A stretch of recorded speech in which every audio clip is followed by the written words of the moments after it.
Good morning, everybody. I am Indrajit Bandyopadhyay. So, our today's topic is inflation. So, you know that this topic is the part of macroeconomics. So,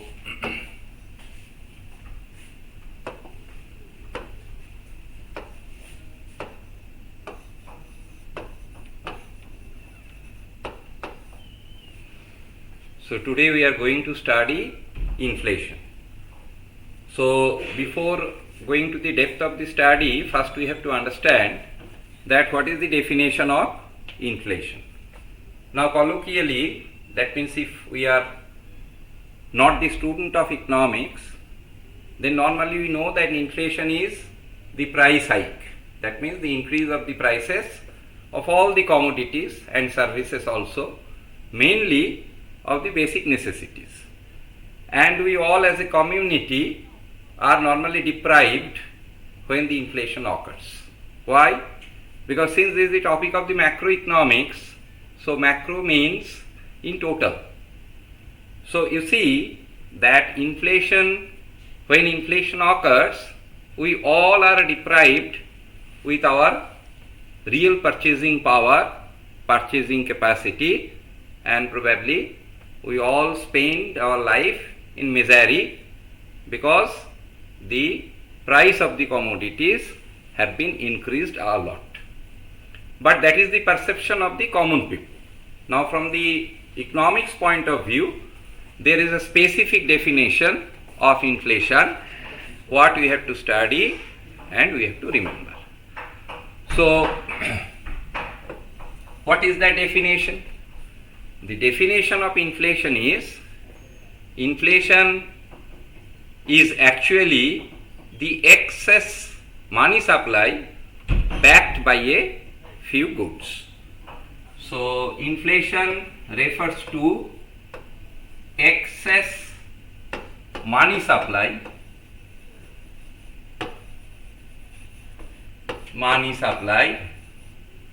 backed by a few goods, substantiated, backed by a few goods. So, excess money supply means what? Take a very simple example to understand the basic definition. Suppose in a country, in a specific period of time, the existing money circulation in the society is 1,000 rupees. So I am repeating, suppose in a specific period of time for a country, the existing money supply in the community, in the economy, in the society is 1,000 rupees. And that country can produce 2 units of goods in that given period of time. So the country can produce only 2 units of goods in that given period of time when the money supply from the mint is 1,000. So if there is a equity in the money circulation, money distribution, etc., then what would be the price of each unit of commodity? It is definitely 500. So the price tag of the commodity is 500. Why? Because 2 units have been produced and the money which is available in the society is 1,000. So that means 500 is the price per unit. Now suppose the money supply over the period of time is gradually increased. So say after 10 years, the money supply of the same community, same country, in that given period of time, say for example 1 year, is now being 2,000. So how much the money supply is increased? Twice, 2 times it is increased, but the production is now 3 units. So how much the production is increased? It is only 1.5 times. So the production is increased by 1.5 times, whereas the money supply is increased twice. So the increase in the money supply is more than the increase in the productivity. Then the price in this situation of each and every commodity will be 2000 divided by 3. So probably 666.67. That means ultimately in the eyes of the common people, what is happening? The price of that commodity was 500 earlier, and now it is 667 rupees or 666.67 rupees. So there is an increase in the price of 167 rupees. So that is called inflation, and as a commoner we understand the inflation in that manner, although in the behind of the curtain the money supply is increased more and the increase in the commodity, in the production, in creating the services are less than the supply of the money. So that's why the definition is excess money supply, supported by, backed by a few goods. Goods are not increased and at the same pace at which the money supply is increased. So this is the economic definition of inflation. Now according to the characteristics of inflation, there are basically two types. According to the characteristics of inflation, there are two types of inflation.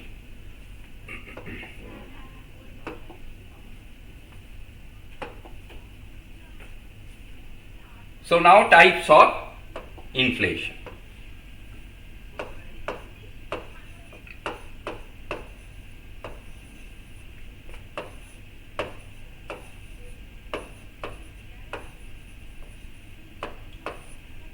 Types of inflation. So there are two types of inflation.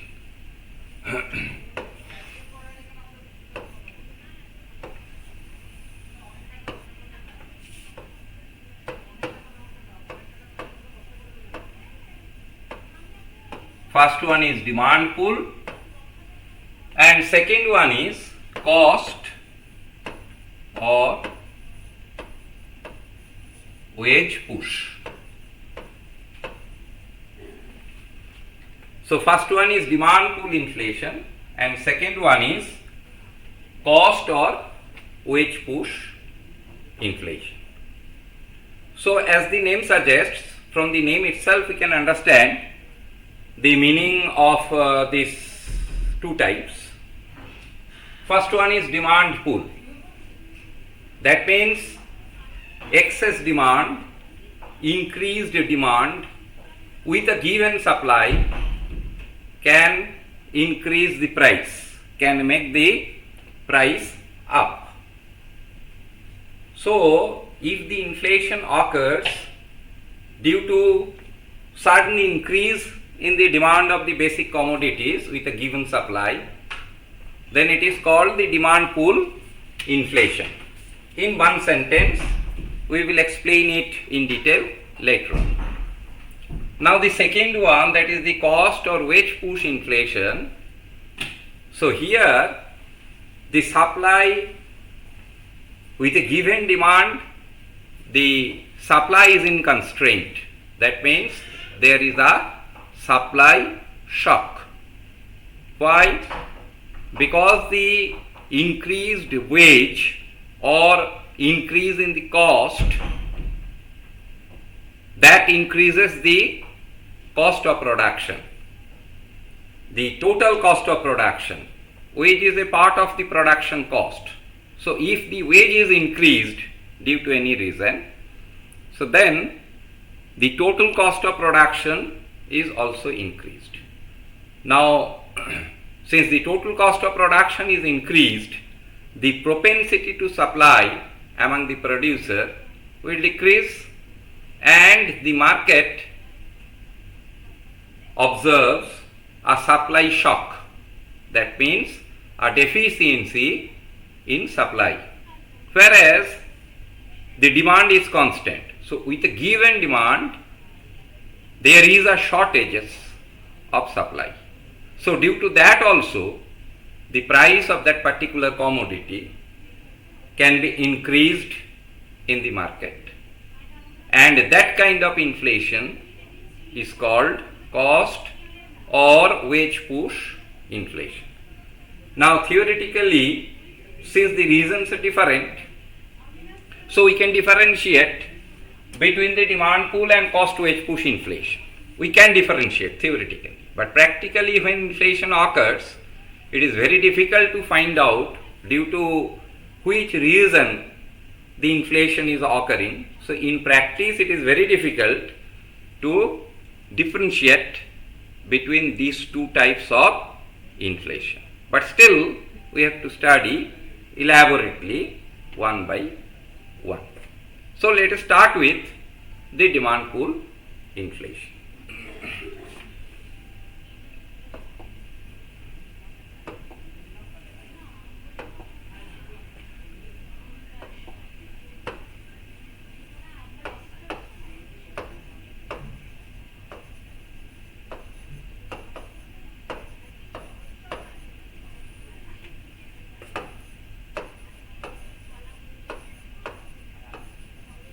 Before going to the details of demand pool inflation, it is better to tell that based on the speed of inflation, there are of different types.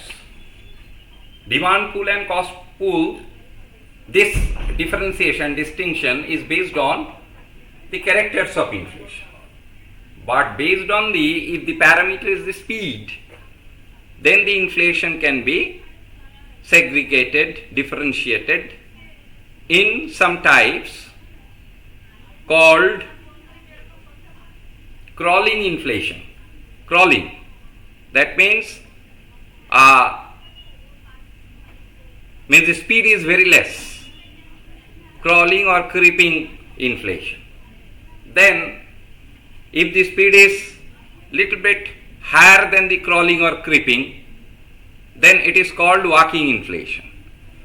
Then the running one, running inflation, and then the galloping. So there is no stringent demarcation that what percentage is called crawling, what percentage of inflation can be called running or galloping. There is no very specific yardsticks, because depending on the nature of the country's economy, politics and other things, other macro variables, that yardsticks may change. For example, in India, creeping or crawling inflation may be considered 1-2%. But in the other war devastated countries like Syria or Afghanistan, the crawling inflation or creeping inflation may be 6-7%. So it varies depending on the different countries. So according to our economy, crawling or creeping inflation can be considered if the inflation rate is 1-3%. 4-5% inflation is just walking, more than 5-6% it's running, and if it is more than 10%, then it can be called a galloping inflation. So this is how it can be defined according to the speed. Now I am coming back to the demand pool inflation and little bit of explanation of that.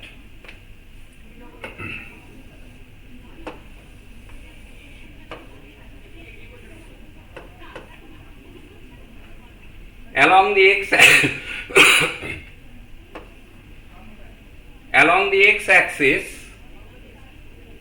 we are measuring quantity, demanded and supplied both. Along the y-axis, we are measuring price. So say this is the initial demand curve, negatively sloped, D0, D0, and this is the initial supply curve, S0, S0, and initial equilibrium point at the intersection of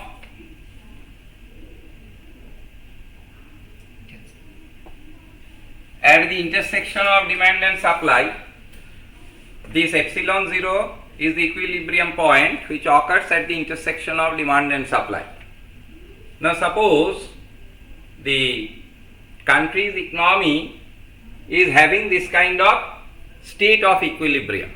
Now suddenly, due to some reasons, the demand of the necessities and other commodities is increased. Now the question is, what are those other reasons? What are those other reasons for which suddenly the demand of the commodities are increased? There may be certain reasons like natural calamities. If the natural calamities hit in one sector, normally the people, the survivor, they flee away from that place to the adjacent places. So suddenly overnight, the demand of those adjacent areas, adjacent villages, adjacent cities, towns are increased, and there is no intimation to the producer, to the supplier, that this kind of sudden increase can be happened. So the market mechanism fails. That means the sudden increase in the demand may occur due to natural calamities. It may occur due to some diplomatic or political relations, because in the time of the partition, we have observed it along our two borders, eastern borders and western borders. Lot of migrants came and settled in West Bengal and Punjab. Similarly, due to some diplomatic reasons also, this kind of migrations may happen. So due to those migrations, due to unplanned family planning, due to natural calamities, and there are several reasons for which the demand may be increased in the community, society, economy. So if the demand is increased with a given supply means supply is constant. So then the demand curve will be shifted upward from D0, D0, now it's becoming D1, D1, and a new equilibrium is established at epsilon 1. So you see, earlier price was OP0, and now with the shipment, upward shipment of the demand curve, price is increased from OP0 to OP1. So this increase in the price occurs due to the excess demand, sudden outburst of the demand due to demographic revolution in certain areas. So this is called demand pull inflation. Just try to understand it as the name suggests. Demand pull, as if the excess demand, extra demand pulls the price up, and that's how this inflation occurs. Now after discussing this demand pull inflation, now this is the high time to discuss about the cost or wage push inflation as well.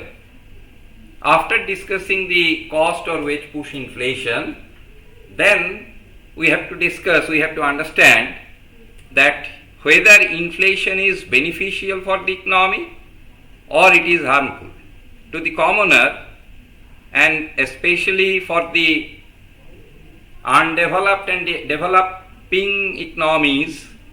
When we hear the common citizens hear that okay, there is an inflation, so we all are frightened because we know that our real purchasing power will be deprived now. So that is the fear. So whether truly it is a matter of fear or not, whether we should be frightened or not, what is the implication and consequences of inflation for both the developed economy and the developing or undeveloped economy, that also we have to understand. So before going to that, let me discuss about the cost or wage push inflation.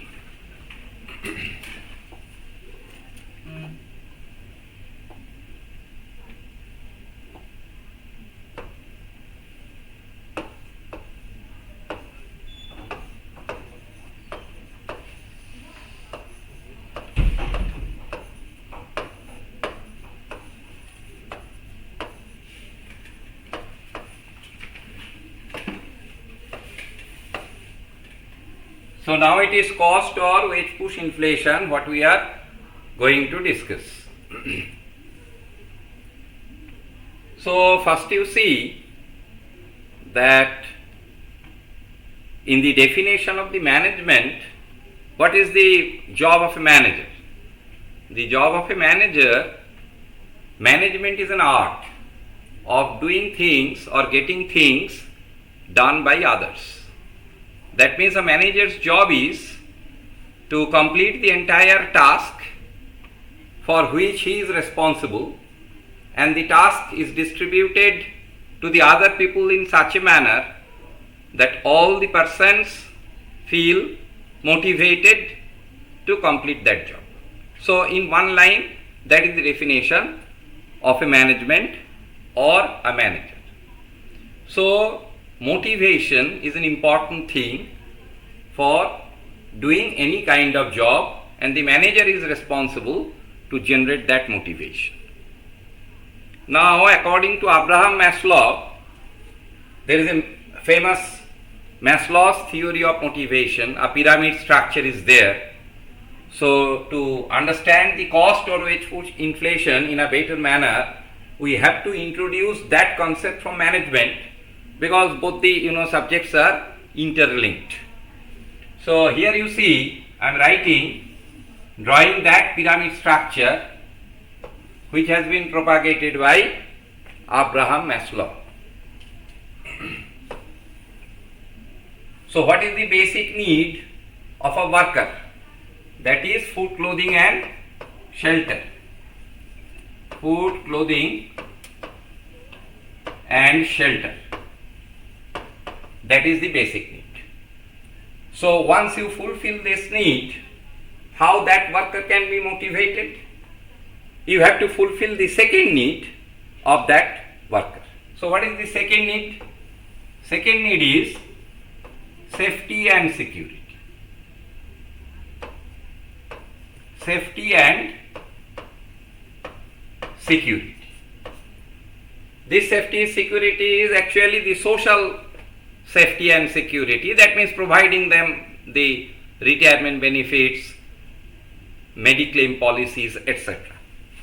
So if as a manager you give the impression that the employees are safe and secure, then what else the employees need? The third one is love and belonging.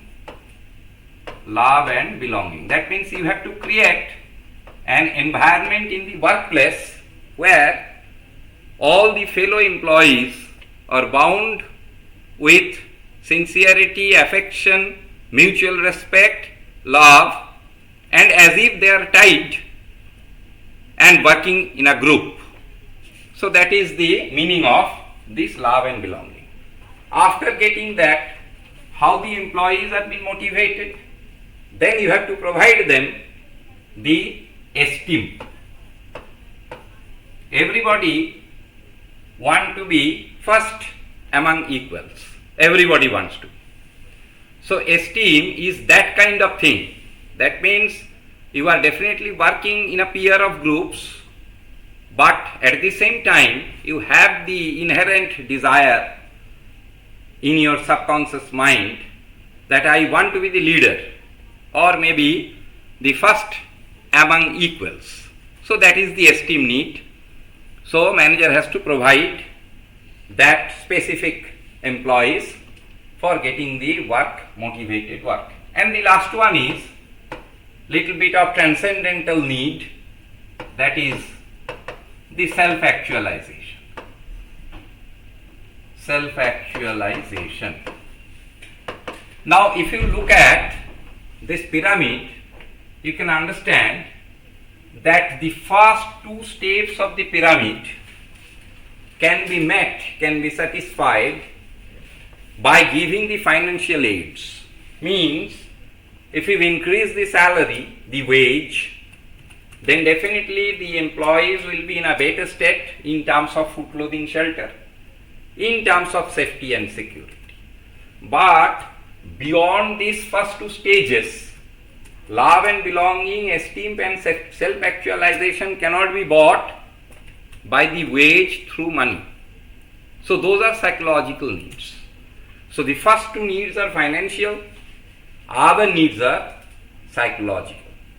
That means you see, increase in the wage continuously beyond a point might not motivate certain employees when their financial need is more or less satisfied, when they are more or less happy with this initial two, then increase in the wage will not give a boost to the employees.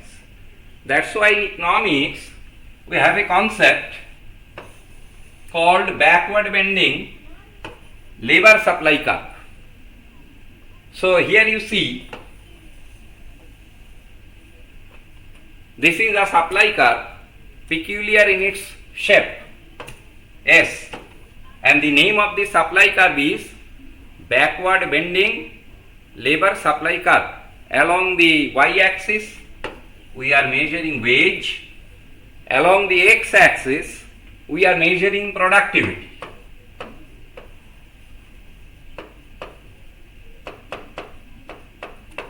We are measuring productivity.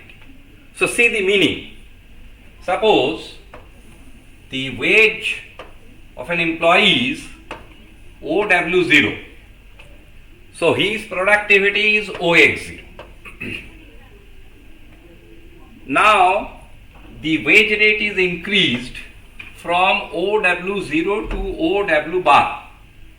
Since the wage rate is increased, so it's a direct financial benefit.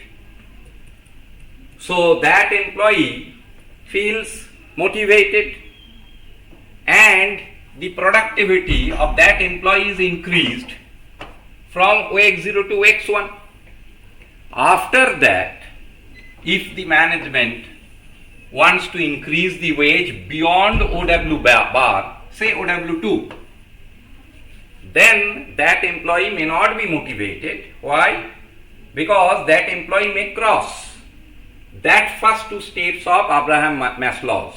So probably now that employee's mental state is belonging with these three psychological needs, which cannot be met by increasing the wage as such. So something else is required rather than wage. So now what would be the mentality of that employee at that time if you continuously increase the wage? The mentality is, the psychology is that since I have got enough wage to run my household comfortably, so enough work I did, so now let us enjoy some leisure period, leisure time, take rest, enjoy movies and family outing. So due to that, beyond OW bar, if we increase the wage from OW bar to OW2, instead of increasing the productivity will go down from OX1 to OX2. Why the productivity will go down? Because the employee has got enough money right now, so to him or to her, the priority is not to do the work, rather to consume that money by spending some leisure hours, leisure periods. So that is the basic fundamental of this backward bending supply curve, which is also related with the same management philosophy. Now, why I have introduced this concept? That means, you see, when the wage is increased indiscriminately and you are motivating the employees, the wage earners, to spend more time for leisure time, that means it's not a productive time, then definitely the production will be less. Since the production is less, the supply in the market for that particular product is also less. So this is called a supply shock. So here I am drawing in a small diagram because I have little bit of space constraint here. So this is again the demand curve DD and the supply, that is S0 S0. Initial price level is OP0. Now, since this production falls from OX1 to OX2, that means what? Since the production falls, the supply in the market will also be decreased, and the supply, the contraction in supply, the shock in supply is denoted by an upward shift in the supply curve from S0 S0 to S1 S1. Initial equilibrium exists at epsilon 0. This is the final equilibrium at epsilon 1, and you see price is increased from OP0 to OP1. So just to differentiate between the two diagrams, in the demand pull inflation, demand curve shifted upward with a given supply, so there is no shipment in the supply curve. Here, with a given demand curve is constant. Since there is a reduction in the supply, so the market price is up, it is increased, and this is called the wage or cost push inflation, and behind this all these things are happening. So this is how both the types of the inflation can be explained. So today, after this, thank you so much.